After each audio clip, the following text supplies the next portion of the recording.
Pisces. Welcome to Pandora Astrology's monthly horoscope for April of 2022. We are the astrologers of Pandora Astrology. I'm Jamie Kale Miller. I'm in Berkeley, California. And Julia Mijas in San Francisco. Well, hey, Pisces, if this is your sun sign and you missed your annual birthday reading this year, don't worry, it's not too late to benefit from one. Your year has just begun. Your mop-up period is over. You're in it now to win it, and a birthday reading is what can help. You'll find a link for that in the YouTube description below. This month, Mars has arrived to help you be decisive, and Venus and Juno arrived to improve your social life. That good stuff is coming in a moment, but I'm going to start with the moons, which have more to say about your finances.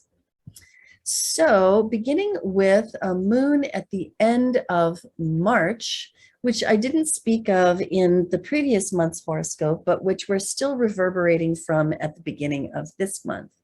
This places the sun and moon together in your house of money, of finances.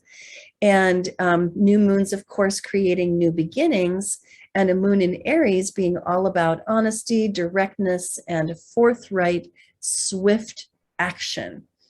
And so this is a moon under which you should plant the seeds by taking actions in your financial life that will lead to the improvement of your financial life in the future. This one we're calling Honest Words, Clear Intentions, and you can find out more about this moon in our March 2022 news playlist on our YouTube channel, Pandora Astrology. So the next moon I want to tell you about is happening on the 16th. And this is a full moon in Libra falling right here in your 8th house, which governs shared finances and sharing of all kinds, intimacy really, whether that's financial sharing, emotional sharing, or physical sharing, which is your sex life. So this moon is lighting all that stuff up and also bringing a lot of emotionality to those regions because of the square to Pluto. So there are likely to be some power and control dynamics, some big emotions, and this is really a great moon for smoothing out the places where you may feel that it's been unfair for you in your relationships, especially if that is financially, sexually, or in terms of how safe you can feel to share your feelings with your partner. And so there's more about this moon in our April news playlist, and you should definitely check that out because there's some wonderful harmony to do with Saturn and Juno over here that suggest that you could get some really great help in smoothing that stuff over and ending this moon in a better position with your partner. Maybe even a sexual one. Hey. And then the third moon I want to tell you about is happening on the 30th, right here in your 3rd house of communication in the sign of Taurus. This one we're calling Change Through Peaceful Stubbornness because it involves the innovator Uranus and also the hero Mars. And so again, new moons are about new beginnings. This one is more than a new moon though. This one is an eclipse. And so it's a solar eclipse and it falls in your 3rd house of communication. Now, a solar eclipse is an occasion where, whether we like it or not, we are shown our shadow. And because it's a solar eclipse, we are shown our shadow through our behavior. So our behavior shows something about ourselves that we don't really want to look at on an everyday basis, but just sort of pops up and becomes obvious during an eclipse. And that may be no fun, but it's also a great opportunity for change. And so this one may show up in your social behavior, particularly your communicative behavior. So watch your mouth during this moon and notice what are the things that pop to your lips that you would like to say, and consider them very carefully before you actually speak them. So again, more about this new moon in our April news playlist. And before I turn this over to Julia, I just want to say that Ceres has been traveling along through your 4th house for several months, and is going to be moving into your 5th house next month. Her themes have to do with cultivation, like treating this house as if it's a garden. And she also has to do with finances. And if you want to understand Ceres movement through your 4th house, you should check your February horoscope where I spoke all about that. So Julia, what's the word about Mercury, Venus, and Mars? I think Venus is a favorite planet for the Pisces of the world. Oh, But yeah. what do you have to say about this stuff?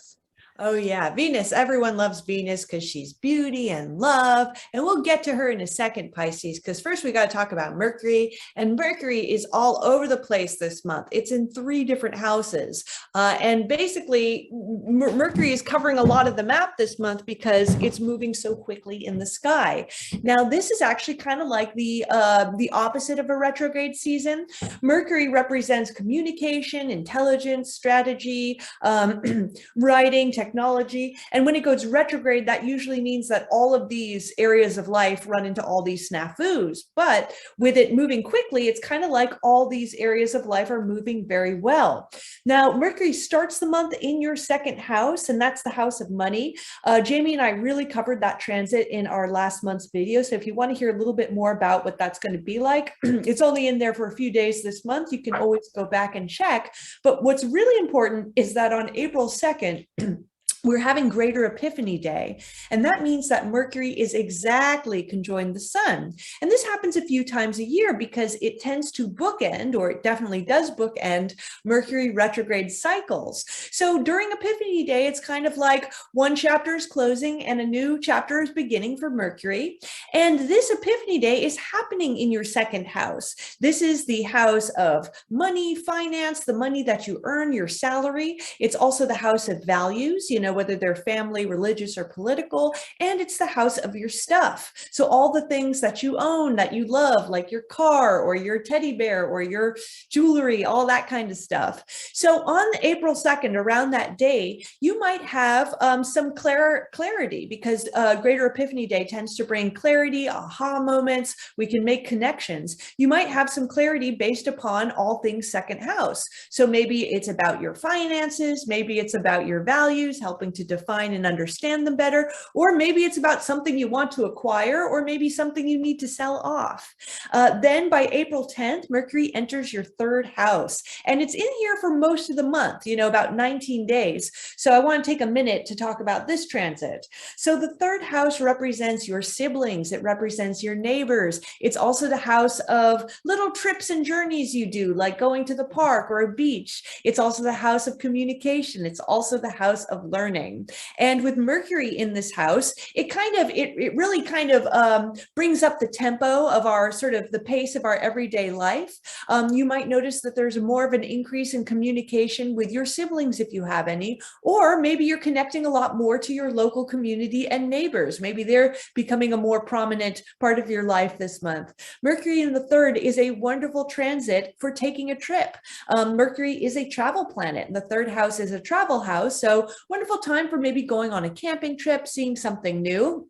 And if you are writing anything for school, for your personal life, for work, wonderful transit to get a lot of stuff done, remove that writing block and get a lot of material made.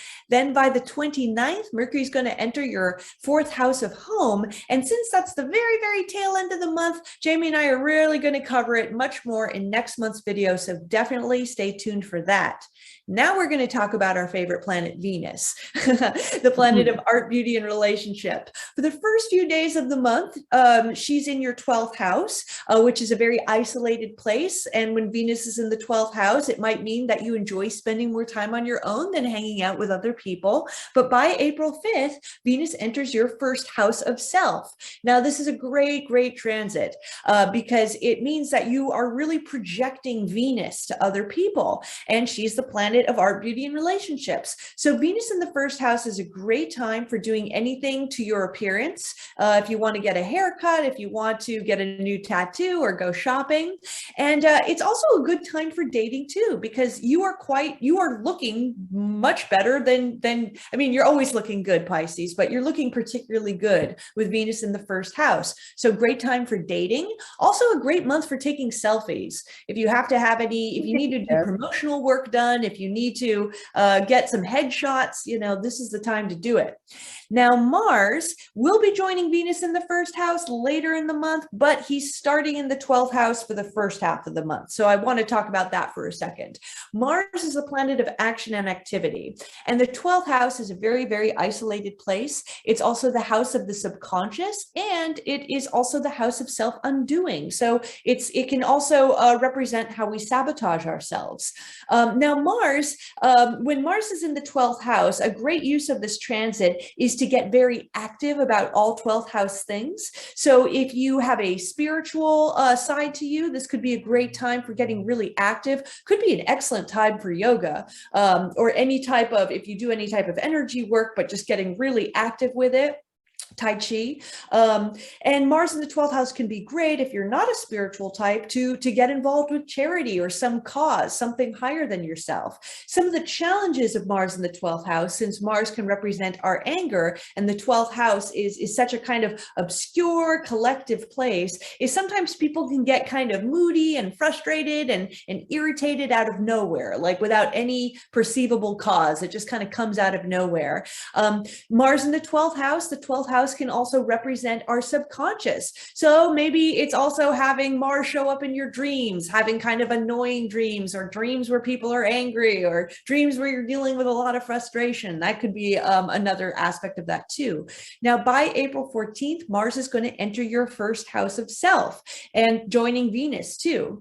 So when Mars is in the first house of self, it's a very high energy period, which for you Pisces, you know, your energy comes and goes, but by the second half of the month, you might be feeling a little bit more active. And so a wonderful use of this transit is starting a workout regimen, you know, biking to work, doing something physical and active.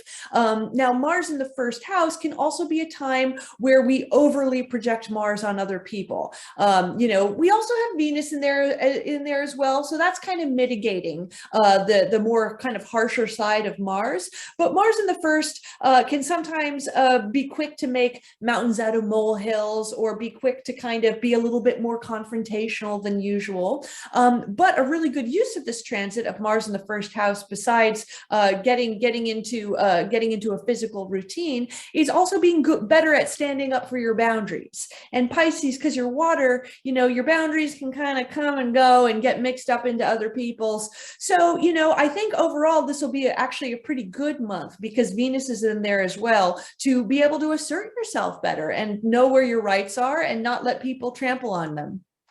That sounds awesome for the Pisces of the world. Yeah, they could definitely use it.